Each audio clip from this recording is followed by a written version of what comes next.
Welcome back, everybody, to This Dude Started Something. Today's guest is an actor slash director slash producer slash fourth degree black belt.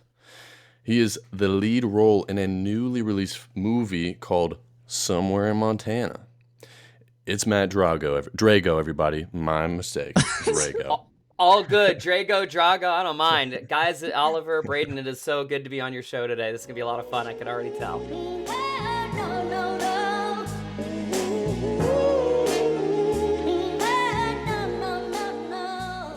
We're excited, dude. Yeah. See Yeah, what's up. let's go back and dive into the black belt. You said you were raised in a dojo.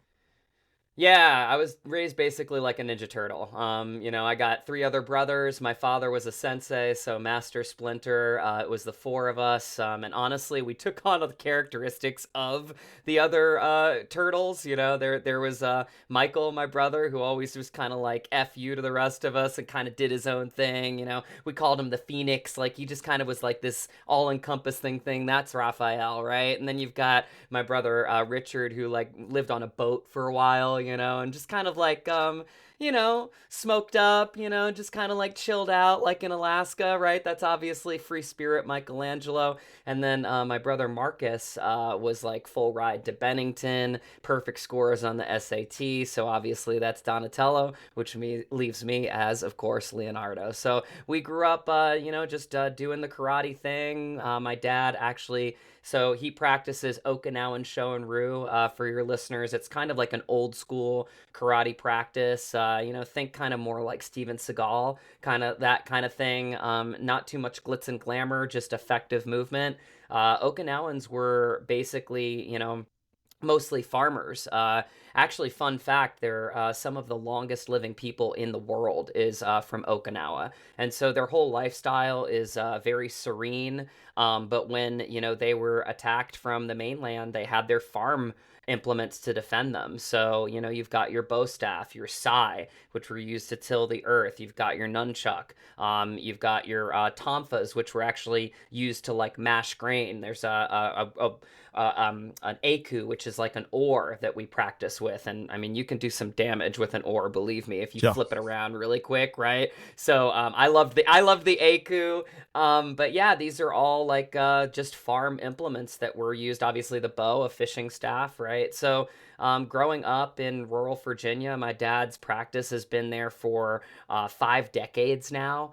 In the same spot, which is kind of unheard of. And it's just kind of in the foothills of Virginia. And it's just kind of attracted people from all different parts of life. I mean, we've got like, everything from park rangers to U.S. Marshals to prison guards to teachers to priests that practice like in our school. So it's kind of become like a family for me. And last year, I actually went back on May the 4th on Star Wars Day and got my fourth degree black belt, which was pretty cool because it kind of felt full circle for me. Obviously, it's a harder practice to keep when my dad lives in Virginia and I live in LA, but it's always become part of me, and it's really honestly become part of who I am from an early age. I started at 4 years old, and it's honestly dictated a lot of my practice as an actor because I mean, martial artist, they kind of align in many ways. So yeah, it's pretty much a part of who I am, Leonardo from the Ninja Turtles and growing up like a karate kid. That's me. So, That's pretty sick, dude. I feel like not many people probably expect that, Like, Yeah. have you ever had to karate kid anybody and like beat them up a little bit? I get that asked all the time. I mean, it's funny that and I believe it or not, I've never been in a fight in my life because a lot of martial art practice, at least the old school practice that my dad teaches. It's not about trophies. It's not about kids getting in the circle and landing punches on each other. Like we're a self practice martial arts studio. We're actually one of the rare studios or dojos that doesn't wear pads. So, like arm blocks and things like that, bone against bone. I mean, I used to go as a kid and go into school and like I'd have like, bruises all up and down, like literally from my elbow all the way to my wrist. So, that's just kind of the practice that we do, but it's all respectful. We're never trying to hurt each other. We're just trying to, learn from each other and grow in our practice. So, In answer to your question, yeah, I mean, there were definitely kids in middle school and high school, as you can imagine, that were like, how many people have you, beaten up and blah blah blah. And honestly, I think it's mostly to do with the fact that like I know how to handle myself. The few times that I've ever gotten in to places where I felt like maybe it could escalate to that level is when I've been protecting somebody I care about. It hasn't been about me, it's been about protecting somebody else. But I take that peaceful warrior approach. That's kind of the Okinawan style. Is don't like fighting is always a last resort, and part of the practice is to disengage from that however you can, because nobody really wants to get into a fight. I mean, it sounds cool because we watch a lot of movies and we see a lot of action films, and in the action movies it's awesome, but in real life it's not fun. Like I've seen some pretty bad ones in the bar, right? It's like you don't want to see that. Nobody wants that. So I always try to disengage from that, and obviously the worst case scenario is that I know how to protect myself. Yeah. Yeah, it sounds Yeah, exactly people don't realize that. like Mr. Miyagi and what he teaches, because he Right was on. big into the Okinawan martial arts too. So yeah, Yeah. I mean, and that is the story of my youth, right? Is like my dad was Mr. Miyagi. yeah, Yeah, that's that's so sick. crazy. Yeah, people don't realize like in real life you're probably hurting for weeks after being in a fight probably. I mean, depends what it's like, but like then in the movies it's like they're just getting up right after getting smacked in the face by like a I don't know, like a brick and they're good, it's just crazy. Right. Well, I joke all the time because one of my favorite Christmas movies is Home Alone, and there was Yeah, actually a doctor once that like literally went through like the different injuries that these two guys would have. Like they are both like dead like six times each, like just Oh yeah. absolutely dead. But yeah, in the movies, it just doesn't hurt as much for some reason. Yeah. Have you had to film any like action scenes? I haven't seen the new movie. So, have you had to film any scenes where you had to use your kind of karate skills in them? Absolutely. I've gotten beer bottles broken over my head. Those are made with sugar. There's actually a guy in Oh man. LA. We joke all the time because he really likes to eat tuna fish. So if you see a little fleck of tuna fish in one of these beer bottles, you know that he's made it, because he's like eating, like, and making these glass bottles. And I got to be honest, like the glass bottles, like they make such a big sound that it's actually the shock value of like how loud they pop and explode that is kind of like jarring. So you kind of have to like not prepare for it as an actor. I've also done like hand to hand combat stuff.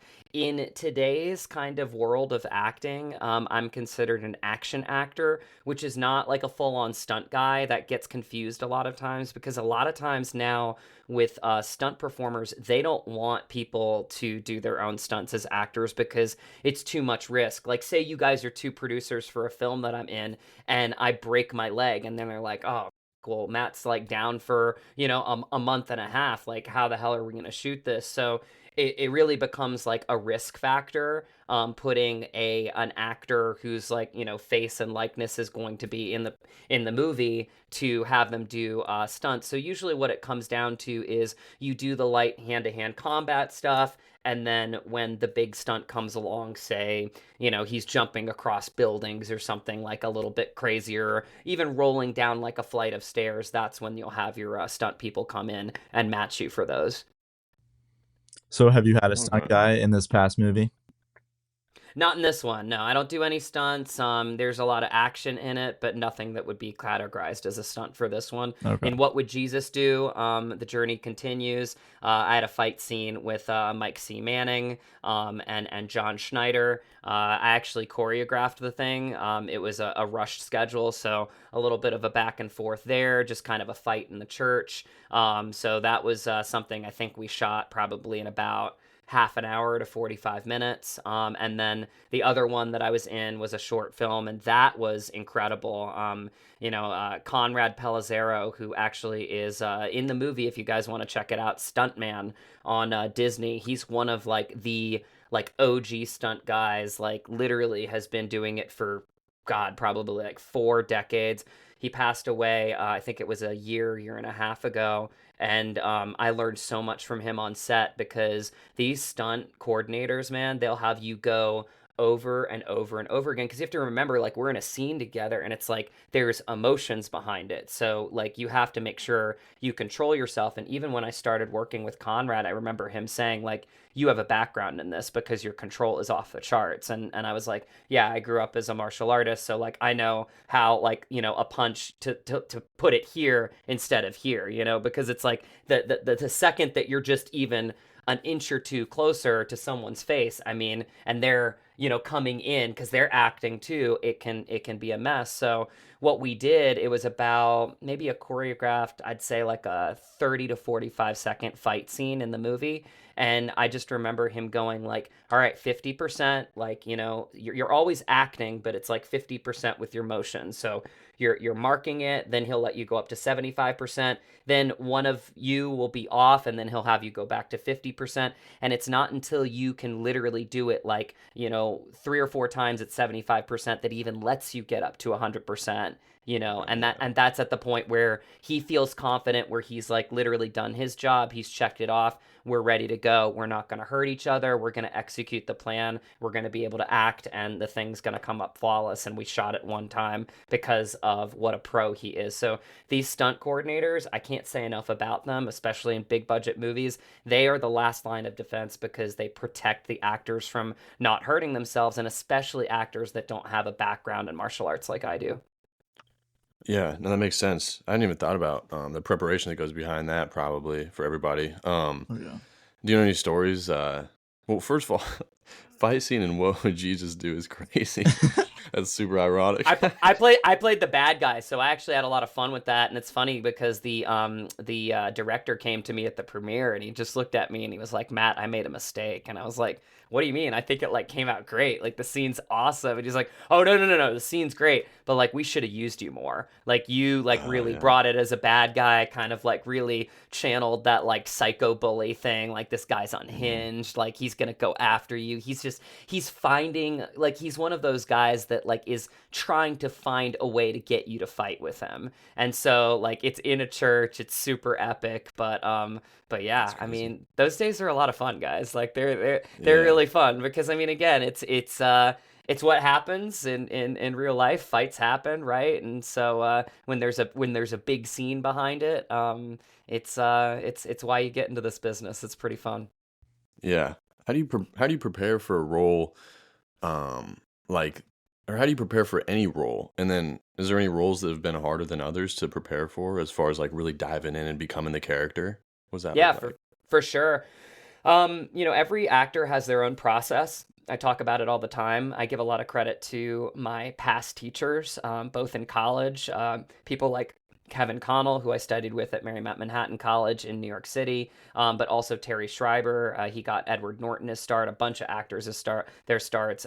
He also was like an off Broadway director, so he just really was a nurturer of actors. I really like acting teachers that love it out of you and give you that controlled space where you can kind of go further. I don't really jive with the acting teachers that like have to break you down and like, kind of like have that, because again, I grew up in a dojo, so it's like I don't feel threatened by that, and I don't really, it doesn't align with kind of who I am as an actor. I like to feel like, protected and nurtured, that way I can, kind of bring myself to a project. So for Terry specifically, he had studied like all of the major techniques, whether it be Stanislavski, Meisner. He studied actually with Lee Strasberg.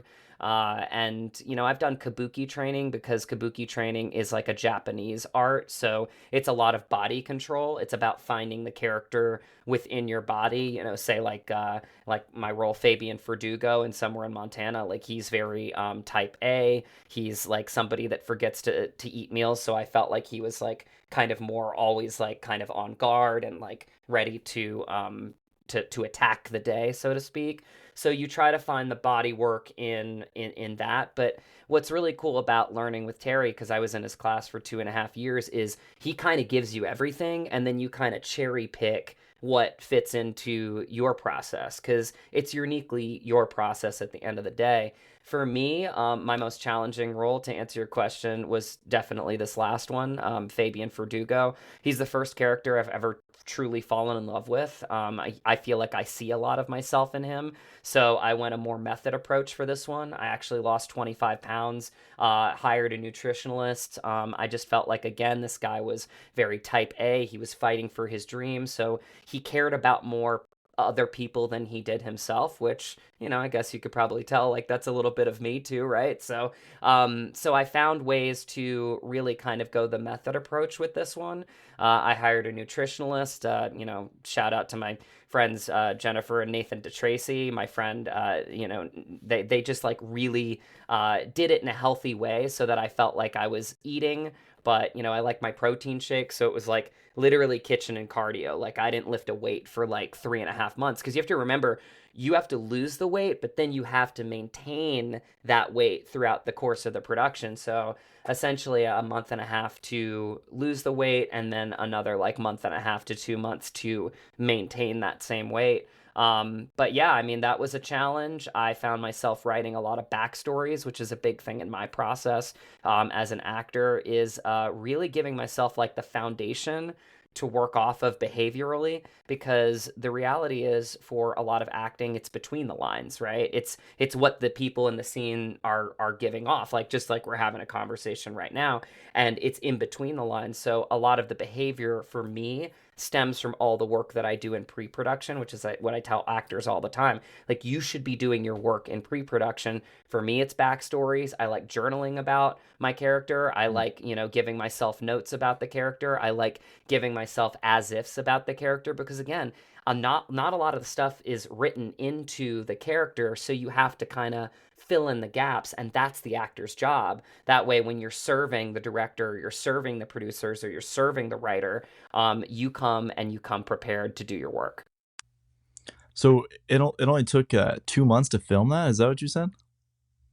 Yeah, I was there the longest amount of time, about 6 week schedule. I got there about a week early. Again, method acting 101. I actually was the only person that drove to set, and I decided to drive to set because I wanted to kind of find the process of like the character. He's a big city guy like me. I've lived in New York City, I've lived in LA, but he throughout the course of the film finds the pace of Montana. So I drove from LA. I went to Vegas. I actually was there for the opening of Mad Apple, which is a show at New York, New York. That's like a love letter to New York City, which was really cool. I got to meet a lot of the actors there, and just kind of hang out, kind of like have that LA Vegas experience. But then I went right there to Zion, and I spent 2 days in Zion, and I stayed at the Zion Lodge, and actually met somebody that was from New York, New Jersey, that like did the tours and gave it all up to just kind of be around nature.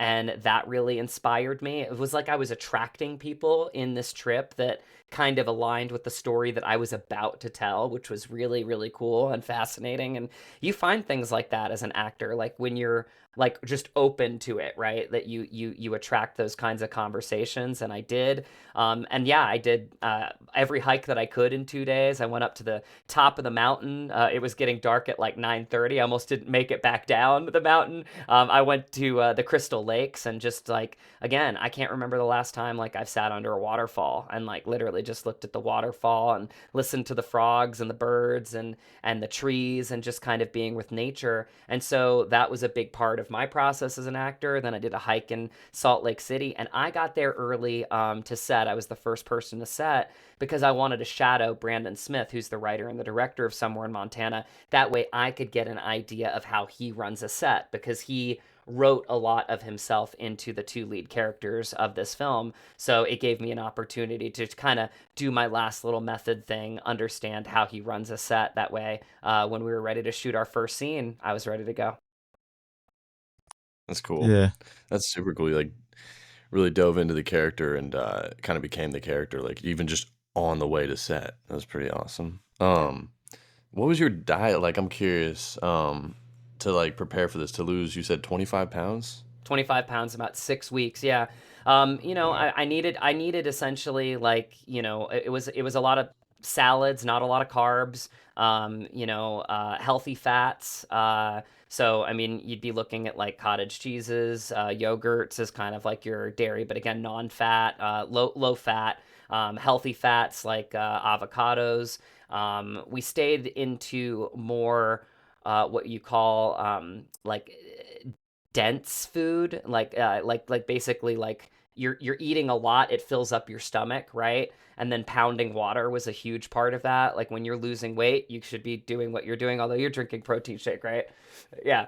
I mean, like again, I could I it was really low protein because again, for guys specifically, and I'm talking to guys, like it's like when you are losing weight as a guy, a lot of times you're losing fat, you're also losing muscle. And a lot of people don't want to lose muscle, but I felt like Right. this character, like he's not coming to set like all buff, right? Like he's not lifting weights. This guy is, not sleeping at night. He's forgetting meals. So I just felt like for me, I needed to figure out a way to be in his body, because that would put me also in his psyche and in his mind.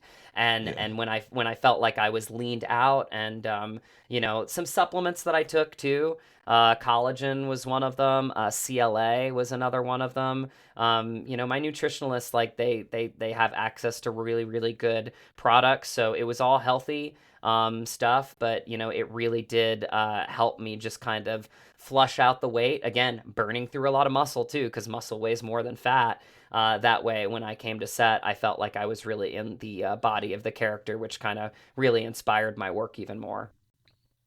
Dang, that's a huge sacrifice. A lot of people probably want to do that because it's like there's no guarantee you're going to be able to get all that muscle back, or like, you know what I mean? Like, what if you lose 25 pounds and you just stay there forever? That would be like something that'd go through my mind. Like, okay, there's a risk to it, Oh yeah, you know?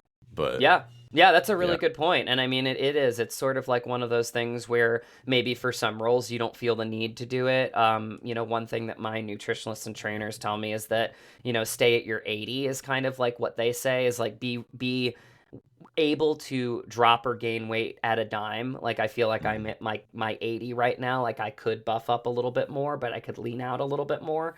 And you kind of have to know your type too as an actor. It's like I'm never gonna play like the super buff guy, like a Dwayne the Rock Johnson, or like a Arnie or something like that. So you want to create lean muscle mass, and the workout routines. Again, since you guys, this is the first time I've been able to talk about it, it's pretty cool. Like the workout routines are different for every character too. Like for me, it was all cardio. Like I again didn't lift weights. It was a lot of really not even hit workouts, like straight up cardio. And so it would like flush out like the toxins. It would allow me to drink more water, to sweat more. And again, I was like burning probably the same amount of muscle that I was as fat, and so that's something that they tailored to me as well. So they tailored those 5 meals along with when to work out and how to work out. And you get these people, again, these are part of your team. Like I give them all the credit in the world because they told me what to do, they mapped it out for me, and I executed it. So it's there's so many behind the scenes things with actors. When you hire people, they align with you, they become part of your team, because who knows, maybe the next role I need to bulk up. Chris Hemsworth, right? He talked about Thor, right? That was a lot of back exercises because those kind of Greek gods of the time, the Roman gods, like they were broad shouldered, like they have like big back muscles. So a lot of his routines were back muscle oriented, a lot of upper body stuff. So it's really just kind of reconfiguring your body to match how you see the character. that's awesome. So do you have a That's new crazy. role coming up? I'm up for like a Hallmark movie right now. I've been auditioning for soap Ooh. operas. Again, nothing that I feel like is too out of the scope body wise from where I'm at right now. Yeah. It really, really just depends. One part's a football player. Maybe I put on a little bit more muscle for that. So it really depends on what comes my way until I'm granted the role. I try to stay like as neutral as possible, kind of be in the body type that is uniquely me. And then, when you get that call, I mean, I always say this. It's like when you get the call, you're granted a role. That's the way I see it, at least. Like it's finding you. You're honored to receive that role. But the second that you hang up the phone after one of those calls, like for me, it's like, Matt, okay, it's time to get to work. Like that's when the work starts. Like because again, it's no different than making like a football team, right? It's like sure, you got drafted, you were the first overall draft pick, or you were the 32nd, or you were the 200 draft. Doesn't matter. You still got to make the team. You still got to show it in practice. And so that's kind of the way that I look at acting. I'm really big into sports, as you can probably tell. So I look at it the same way, is that like it's my job to earn the role after I've gotten it. Absolutely. Yeah. And do you That's have to smart. audition for all these, or do they see you in like somewhere in Montana and then they kind of just call you up and they're like, "Hey, you're great for this role"? Yeah, I mean, I haven't gotten offers at this point in my career. They're becoming fewer and fewer. Most people have some auditions, even for the bigger roles. Usually there's a handful of people. But I'm at the point in my career where I'm still auditioning. But honestly, like auditioning's part of it, right? You get into acting. If you love acting, then you've got to love auditioning. And I understand that it's inorganic. You're in front of a blue wall. You're in front of, like just your camera, or and your wife's doing your lines with you, or your friends doing your lines with you. So it is like a little bit more inorganic in that sense. But again, it's your opportunity to bring yourself uniquely to a character, because you can only do a character the way that you can do it. So if you love acting, I tell people all the time, like you got to love the audition. And then becomes the hardest part. Like you put yourself into an audition, you throw yourself at it however you see the character. Obviously, you don't have the time to do the immense work on the character, so it's kind of a once over, figuring out how the character operates, and diving deep into the dialogue of the scene. And then comes the hardest part, where you just got to let it go and move on to the next one. And that's basically the actor's job, right? You have no control after that, but if you love acting, it's your opportunity to act. So that's the way that I look at it. Do you have any crazy like audition stories or like moments? I don't know, they could be embarrassing or maybe just funny. Like, do you have any situations that come to mind? Yeah, I auditioned for actually, it was it was gonna be basically kind of a match to Johnny Depp, but I was up for the young pirate in Pirates of the Caribbean. I think it was like 4 or 5. And honestly, it was one of probably the best auditions of my life. And I didn't get the part because, they found somebody that, hand to God, looked like Johnny Depp's son. Like I was like, no, like when I saw the movie, I was like, whoa, like is that Johnny Depp's son? Like I was like, that's incredible. But it was really rewarding. I got to go into Disney, and great casting director there, Rana Kress. Got to be in the room with her for probably like 20-25 minutes. And again, a lot of this is done over Zoom now. What you miss in that sometimes is you miss these conversations like we're having right now, because a lot of times you develop relationships with these people. Yeah. So it's like, you can kind of go into a room and you're like, oh, how's your kid? Did they get into that college? Or, like just kind of, because again, it's relationship building, and you're doing it from a good place, because again, these people could bring you in over and over again, but they're interested in you too. So it's nice to be interested in each other in any profession, honest to God, whether it's acting or whatever it is.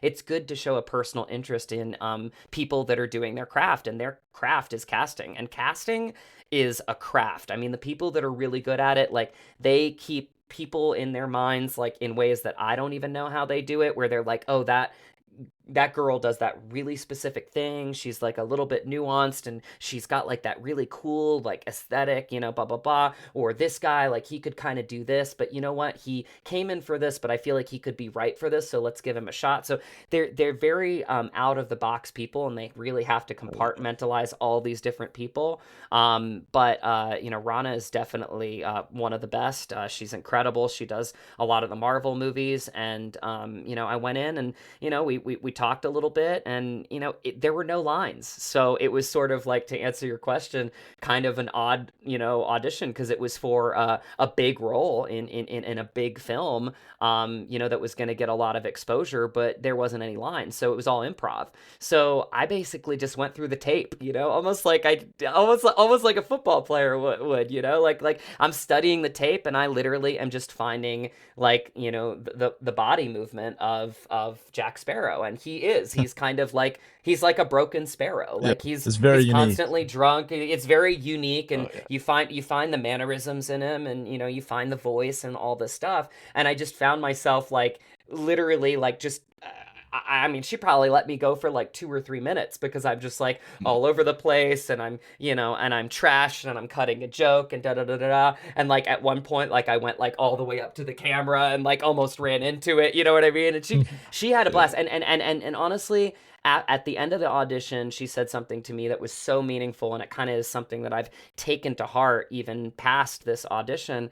Was, you know, she said to me, she said, Matt, you know, this is going to come down to a look, you know, who looks the most like Johnny Depp. But I really wanted to tell you that you had the best audition today. Like, you really brought it. And that meant Dang. that meant a lot to me, because the reality is, like, that means that I did my job. That means I, you know, executed. Like, that means that, like, I did my work, and I left it on the playing field, which is the audition room, right? And then you move on to the next one. And so I think the more you make those impressions, that you're willing to go there, you're willing to do the work, you are more than just an actor, you're a collaborator, you're willing to take direction, you're again, you know, a lot of these films, you're on set for a month, 2 months, 3 months, sometimes these shows 5 years, 10 years. You want to be part of the collaborative process. You want to be somebody that people like to see on set every day. So there's part of that too, right? So I always say, like, you know, the joy has to be the audition, and I found a lot of joy in that one. I had a lot of fun with it, and then one of the best casting directors that I've ever met gave me an awesome compliment that I took to heart, and I use it to this day. It's just like it's very Bill Belichick, right? It's just do your job, you know, do your job, and hope that the chips will fall as they may, and that you'll attract the people in your life that align with you, and that you'll get to get the parts that are meant for you. I can't believe that they're doing auditions over Zoom call now. Is that what you said? Yeah. Yeah. Mm. That'd be so hard. I feel It's like it's really hard. I mean, so what they do usually for the first time, for the first round, is they do tapes. You know, Mm, tapes are tricky. For Fabian, you know, I went to my acting teacher down here in the valley, and you know, I had been working on the scene. I actually read the script 3 times before I even put myself on tape for this one. I just really fell in love with the story, regardless of whether I was going to book it or not. So I was really just fascinated by the story from the get go. But when I came prepared to shoot it at the studio, I did it once. And again, you have to remember, like, nowadays, like, you could shoot the thing 10, 20, 30, 50 times if you wanted to, and take the 27th take and, you know, and edit nobody it would the way know. that you want to, and nobody would ever know, right? Because they're only going to watch one or two of them. Um, so I did it once, and I remember my acting teacher just kind of making this face, and he was just like, and I was like, what the does that mean? You know? And he was like, honestly, I wouldn't tell you to change a thing. Like, I feel like you have a really clear take on this character, on what you want to do with this character. If we do it 10, 20 more times, you're just going to get in your head. Like, this was a very instinctual performance that I feel like you did your work for, and I would just send it in and see what happens. So I took his advice. And then, you know, the hardest part again, right? You know, you wait 3 or 4 weeks. Got a phone call. The next step for this one was again on Zoom, but it was a producer session. So, producer session meaning there's the producers there. A lot of times the director and writer was there. So, it was Eden Matson, the producer, Brandon Smith, the writer director. Helpful to have if there's a director that's also the writer, because again, you can kind of like, just again talk about the script, and they're the ones that created it, they're the ones that brought it into existence. So I just found myself like in that producer session being really curious and asking a lot of questions. And I gotta be honest, guys, like I think I maybe ran the scene once, maybe twice, but like it wasn't a big part of it. And we were on the Zoom call for probably close to an hour, and it was just kind of again them getting to know me, right? Because Yeah. they want to see my energy, they want to see if I'm a right fit for the part. And sometimes like you don't even know why a role finds you until after you book it. But as I started the process of really building Fabian and getting to know him and understanding him, I saw so much of the alignment that's in myself, that I was able to then give to Fabian. And I keep parts of him with me. He's definitely become a part of, my, his motif is that he's very legacy driven. He does that in films. And now I have my own production company with my wife, and we're kind of doing the same thing that Fabian does, is bringing stories to small little pockets of the country that feel like they don't have a voice. Because that's one of the really big things when we premiered in Montana that people said it was so nice to have a story told about our little corner of the world. So I wanted to take that and take that in, keep him close, and for my next chapter, be producing my own feature films. That's cool. I want to talk more about your company. I had a question that just that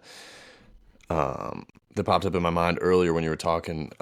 So do movies hire casters then? So they actually take Yeah. movie casters, like people that have casted in other movies too. I guess like I didn't even realize, like I didn't even think about it. Like it's a whole other genre of movie making is like casting the film. And so they actually have like certain casters that have casted for Marvel, you said, and other movies. Like that's really interesting that like it's a skill, like you said, and some movies are looking for really good casters. I bet, like to just understand the film enough to go and like hire the right people. Like Yeah, that's I got really a great cool. story for you. I'm actually Sam Christensen is somebody that kind of aligned with both actors and casting.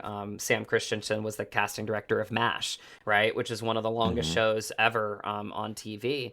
And he kind of developed a process within casting that was unique to actors, kind of bridging the gap and seeing how actors are viewed. Because like all you have is yourself as an actor, right? You can change up vocal inflections, body, right? But it's your instrument, right? Like I can't make myself into somebody I'm not. I'm me, right? So it's like you have to uniquely bring what you give off, and hope that that will be enough, or that it makes a good enough impact where maybe you get brought back in for something else. So Sam, because he had cast so many guest stars, so many smaller parts throughout the course of almost 2 decades on MASH, created this idea. Because again, he was seeing, actors from the public theater downtown to Broadway to off Broadway, and he'd remember different things about their nuanced performances that he started like keeping in like his notes, in terms of like, oh, that guy does this, or this girl does that, or like she's got this kind of feel to her, da da da da. So the way that he called it is he called it the actor's myth. And the myth essentially is like what you give off, right? And so it's essentially something that you can't necessarily control. It's just like we're having a conversation right now. It's like what we're giving off to each other, what our vibes are essentially, right? And you can't necessarily control that. And it doesn't necessarily mean it's who you are. It's just how you're viewed, right? And so that's a big part of it. But you can either do one of two things. You can either take that in, use it as kind of a superpower, or you can reject it, and then you're kind of rejecting how you're seen. So you're doing a disservice to yourself if you are rejecting that. So my gift, or my myth, was the myth of returns, essentially, where I am like a supreme giver of to people, and I fight for people. And again, I am somebody that will go down with my own ship, and I care about others. Even back to like the martial arts that we talked about, like it's like the protector almost, right?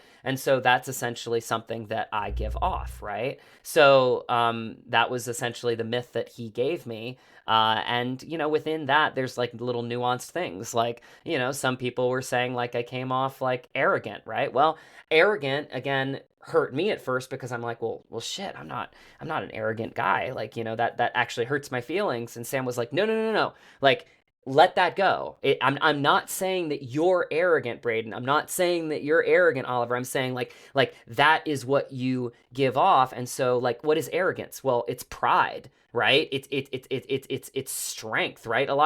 So there are a lot of different forms of like what arrogance can come across as, and a lot of times like in these roles, like the arrogant person is that person that will fight, right? That the Yeah, the fighter, hero right? sometimes, The yeah. hero is Like arrogant, Iron right? Man. Iron Like Man is.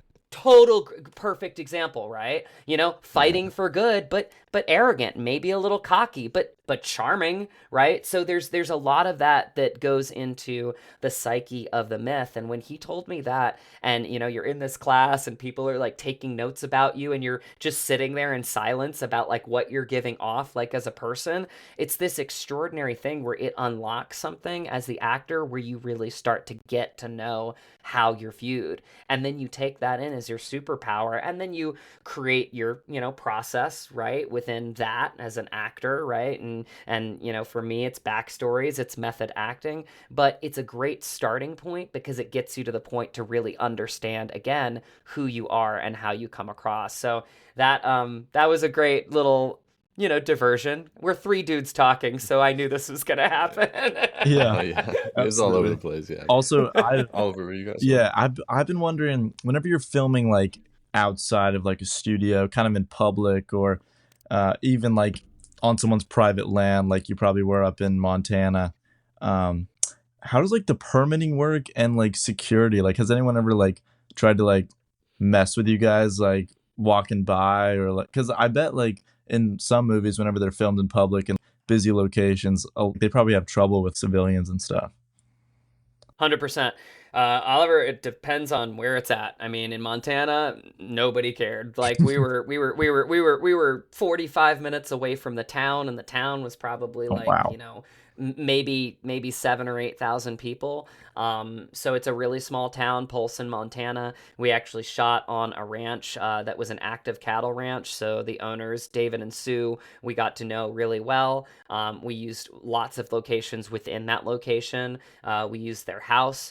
We used their barn. We used the fields. We used different elements of that. I mean, I think there were like 5 or 6 locations in that location.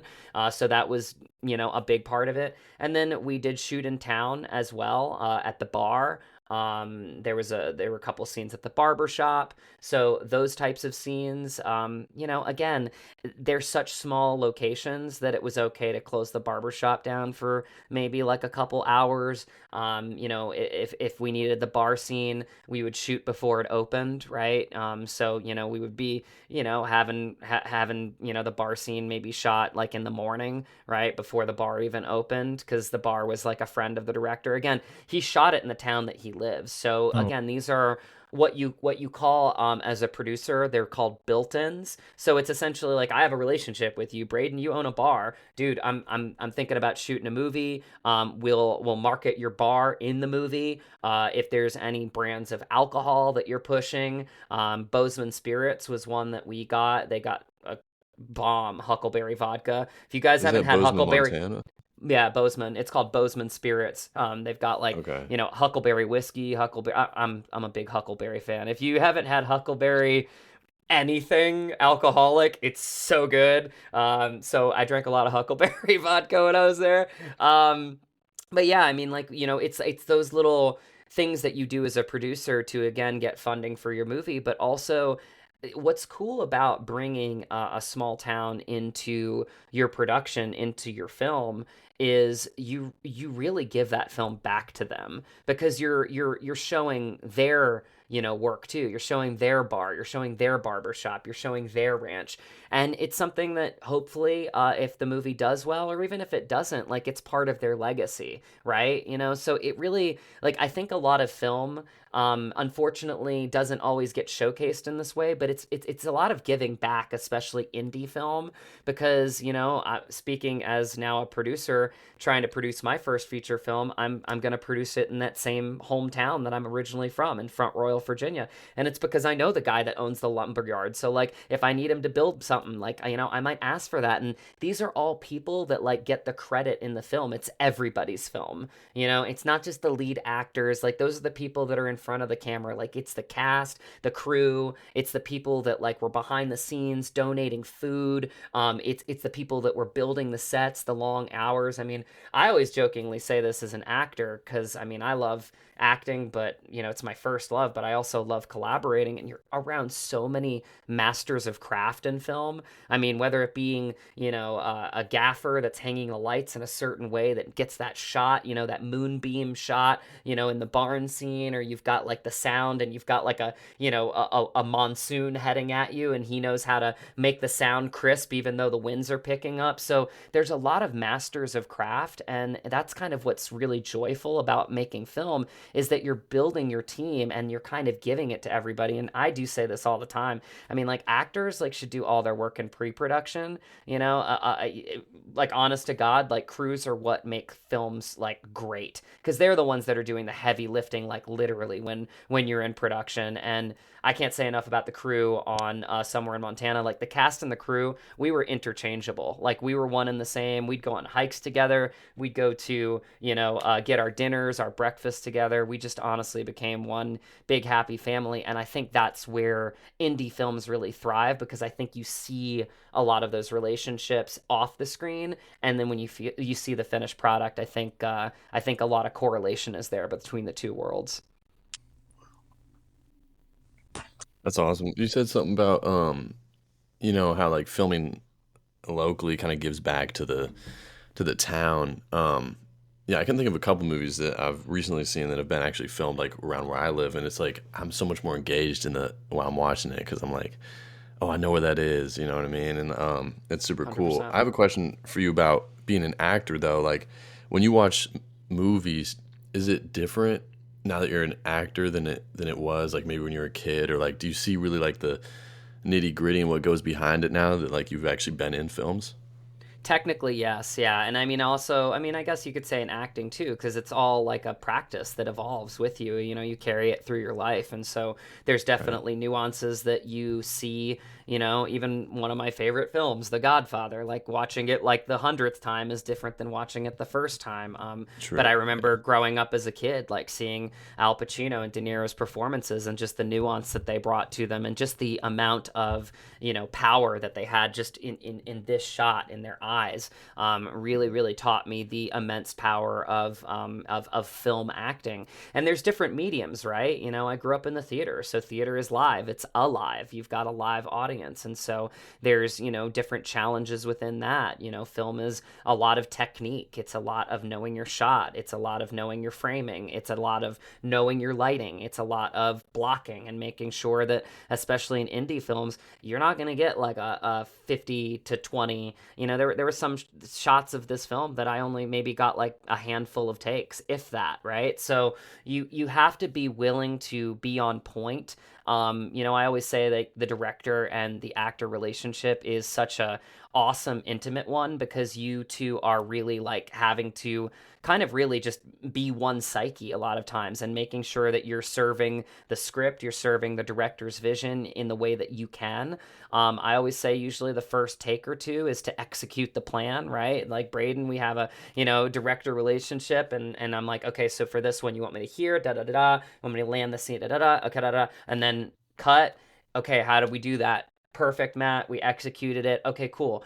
Can I try something else? I'd like to, da da da da da. And then we can play with it a little bit more, because again, you can cut different performances together, right? So Right. that's what really becomes fun about it is, you execute the plan, you do your work, you come to set prepared, and then you forget all of that, and then you can just literally, like Shakespeare says, like the players, right? You can play, and that's really where you become a kid again. So to answer your question, yeah, it's a journey. It's not a destination. And so, the actor's life is always evolving, always growing. I could see myself, having a different process for the next role that I'm in that maybe is a little bit less method. Maybe it's a little bit more, Meisner or Stanislavski. But, lucky for me, I've gotten some great teachers and collaborators along the way. And I've got some great relationships with other fellow actors. So if I'm struggling with something, I know how to reach out to people and ask them how to steer me in the right direction. Yeah. Nice. Well, we also kind of wrote down some fun questions that we wanted to ask you, some ones you probably never heard before. We had a little debate the other night, actually, um, about who would win in a fight. Not between And this us. is good because he's a black belt. This Yeah, is exactly. good. But between Timothy Chalamet and Tom Holland. And we were just going on forever about who we thought would win, but we would love to get your take on that. In a movie or in real life? Oh, Real real life. life street fight. Man, I don't think those two guys would fight. I think they would like, grab a couple drinks and, trade secrets on acting. Not that I don't like. I'm gonna answer it in this way. I really like. I feel like actors, like in my experience, have been some of the most selfless people I've ever met, which is against the grain from what most people think. Actors hold so much space for one another, and because of that, I feel like many of them really do. They just like connect instantly. So I don't see the two of them fighting. That's a good answer. Uh, that is good. I said. I think I said Tom. Um, if they were to I don't fight, even remember what I said. Yeah, no, but I don't even remember the reason. I think because he's Spider Man. But yeah. that's the only reason. It's fair. Um, I want to. I want to dive into your company. Remind me of the name of it again. Dragon Hunter Productions. So my wife's maiden name is Hunter, and so Oh, Drago and cool. Hunter. So Matt Okay. made Dragon Oh, Hunter Productions.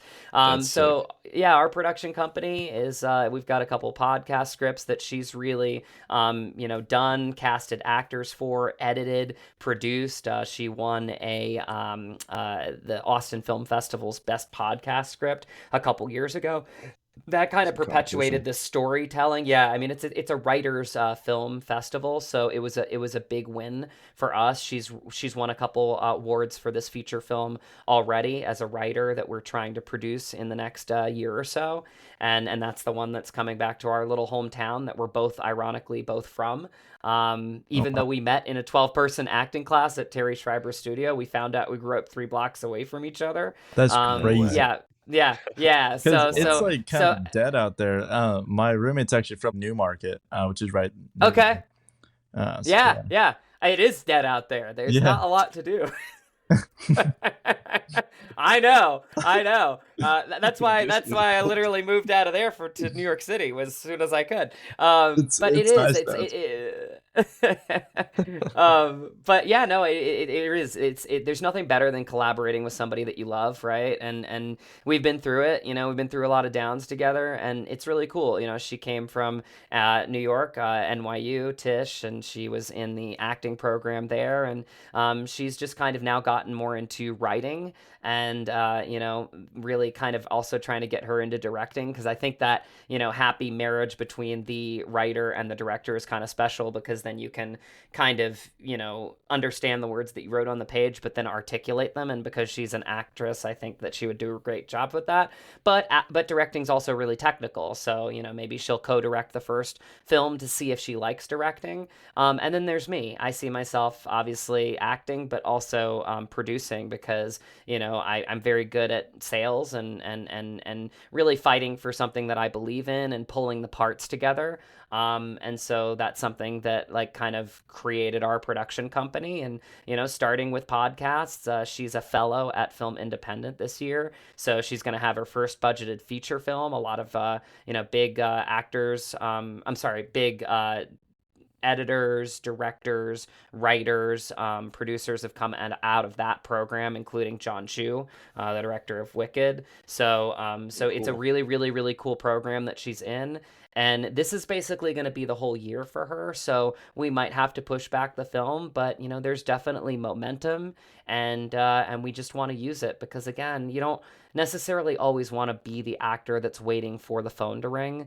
You want to self-create too, because part of being an actor is creating, right? And constantly being creative. So you got to find ways to do that outside of just relying on representatives to do that for you. So yeah, this is going to be our next venture, and we're really excited about it. Yeah, Nice, man. that's actually perfect because that's exactly what we try to embody here. Is just get out there, start something, always be working, always be doing something. So yeah, that's great that you're not just waiting around. You're actively just exploring new things and creating new things. Yeah. Could you like tell us, or do you even have like a storyline for the film that's going to be in Front Royal?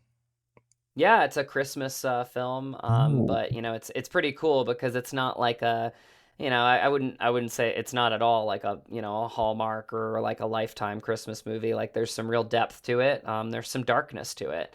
And this is actually something that's a little fun fact about the little town that we're both from. Front Royal, Virginia, on the map during the Confederacy times used to be called Helltown. And it was called Helltown, yeah, because interesting. it was kind of a meeting place between the North and the South, and people used to get together, even if they were from opposing sides, and get into some Oh good trouble. shit. You know what I mean? Like some good trouble, like some nights, right? And there was a lot of frolicking involved, and so that's kind of where in the map. And I got to be honest, even growing up there, like Front Royal has like a weird good demonic energy to it, almost like where like weird stuff will happen like that is unexplainable. The night after my fourth degree black belt, I literally needed a couple drinks to ice away the pain of all the bruises that I had. And we went to literally the longest running bar in Front Royal called the Naughty Pine, which actually might be one of our locations. And I was talking to my friend who I went for promotion with, because we both went that night, Ian McLean, and my friend Rachel Bon Jovi. We were just in the bar till closing time, like 2:30, and I was talking to them about somebody that actually named their kid's first name Drago, because he really loved my dad growing up. And I used to see him walk around with his sword. He's a samurai. He was a magician too. He like literally had like the long dark leather black jacket like he'd wear around, and like he was just this really cool eccentric guy called Richie Lockhart. And I was talking about him, and the fact that he and obviously like Ian and Rachel are like, no way, like this, why are you making this up, like why are you busting our chops right now? I'm like, swear to God, it's real life. And the bartender overhears me, and he's like, hey, I heard you talking about Richie Lockhart. And I was like, yeah. He's like, he works here. And Richie came out, and No. like it was the coolest thing. Like he What? literally comes behind the bar, and all of a sudden, like it's this crazy thing because he hasn't seen me since I'm a kid, right? Now I'm a full Yeah. grown man, and he literally does one of these. He's like looking at me, and he's like, Matt Drago? And I was like, Richie, and he comes behind like the bar, and like we're hugging, and like I'm like, dude, holy crap, like, and then I was like, he's Watch the the one, bruises, man. he's right, and he was like, he's the one that named his son Drago, Wow. and so that so Ian and Rachel were like, wow, you really were telling the time. I was like, I told you.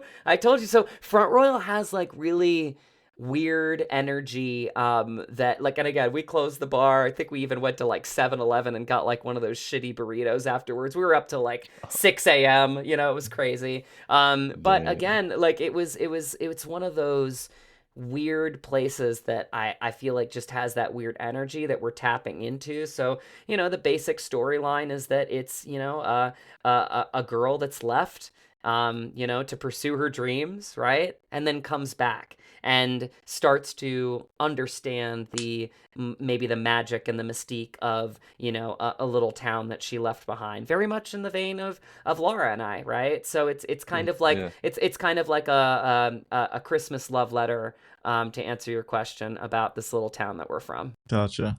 Oh, nice. That's That'll be awesome. cool. I Yeah. I feel like, Yeah. it's interesting because, like, a lot of people, yeah, they wanna get out of their hometown. They're like, "Oh, it's boring here. I wanna move to the beach or something." At least where I'm It's a at, shot at me, bro. But yeah, no, that is. But you wanna come back home probably, hang out with your dog. Yeah. But yeah, Exactly. like, it's just, like, interesting because then you kinda miss home. It's like home is only one place, where you grew up, so it's, like, has a lot of energy there. And there's a Um, certain point in your life where, like nostalgia starts to sink in a little bit more, right? right. As you Mhm. go through life, and now I'm like listening to like 92.5 FM like when I'm driving down Virginia roads, and like, like Mhm. like, it's still cutting in and out, and like it's like Mhm. but it means more in a weird way. So, Yeah. I think going back there, and again being around these people that I grew up with, and having people in the film that like again are my karate buddies, like whether they want to be an extra, or there's a little like motorcycle, like I know the guy from the dojo that I'm gonna have riding in on the motorcycle, like I there's just a picture that is painted for you when it's a place that like you're from, and because it's who Right. you are. Yeah. Yeah, that'll be cool. I'm excited to see that one. Yeah. I feel like we need more Christmas movies. Like Oh every yeah. single year at Christmas, I look up Christmas movies and I'm like, okay, I feel like I watch these all the time. Oh Yeah. yeah. And then this one's gonna be different too, because it's not, it's not campy. There's some darkness to it, and that's what I really like about my wife's writing, is that she writes thrillers. She writes things that have, a little darkness to them, and I think that, sometimes you need just a little flavor to your Christmas movie. So I think Oh this yeah. this like again, I read the script the first time that she had, fully written it out. And I mean, there aren't many changes that she's made because she just wrote it out because it's where she's from. And, they always say writers write what and she knows this. And so, I just remember like, crying, reading the whole thing because again, it's from where I'm from. So, we got to get past this year, but hopefully next year we can start to put the pieces together to get this thing into production, and again make it everybody's film in Front Royal. I can't stress that enough. That's going to be a very big joyous part of it for me, is really starting to get people involved in it. Yeah. No, that's cool. It sounds like you guys got the dream team over there. Yeah. Um, so I got just one more question if that's cool with you guys. And then you can add whatever you want, of course, too. But this one's kind of fun. Has there been any movies that you've seen, or any roles specifically any roles that you think you would do a really good job at that are maybe already movies that people would know, like our listeners? Yeah, I've always wanted to play like a role where I just like get to immerse myself in like hiring a full team of, nutritionalists and trainers, and go that route, because I mean, I can't stress this enough. These people are like masters of their craft. Like if you do what they say, like they make you look exactly the way that they say that they're going to, and it's there's so many art forms that are around the actor, and the actor gets too much credit because the reality is that we are a sum of all of the parts around us. But to answer your question, there's a superhero that I've always kind of aligned with. He's kind of like a redemption story. I would love to play Nightwing. I really do like that Dick Grayson kind of, experience of kind of coming back and, being a little bit darker and being a little bit more of a vigilante. And that's definitely, any one of those characters would be cool. But I think, something like that, or a boxing movie where I got to immerse myself in physicality for a long amount of time would be something that would be a dream role for me for sure. Yeah, that'd be cool. And to use my martial arts too, Absolutely. Oh, for sure. Yeah, that'd be awesome. Yeah, maybe they can get you in the next Cobra Kai season if there is one.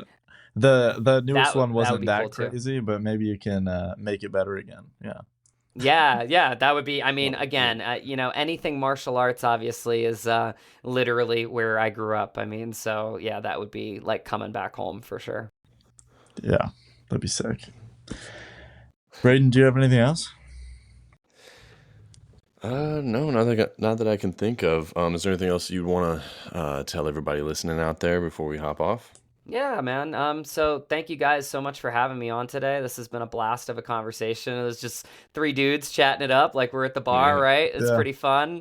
Totally chill. I really enjoyed it. Give me a follow on Instagram. That's kind of the best way to keep track of what I'm doing, what I'm up to, at Matt Drago, MattDrago. From there, I made it simple because I can only do too many social media platforms. I really stick with Instagram at Matt Drago.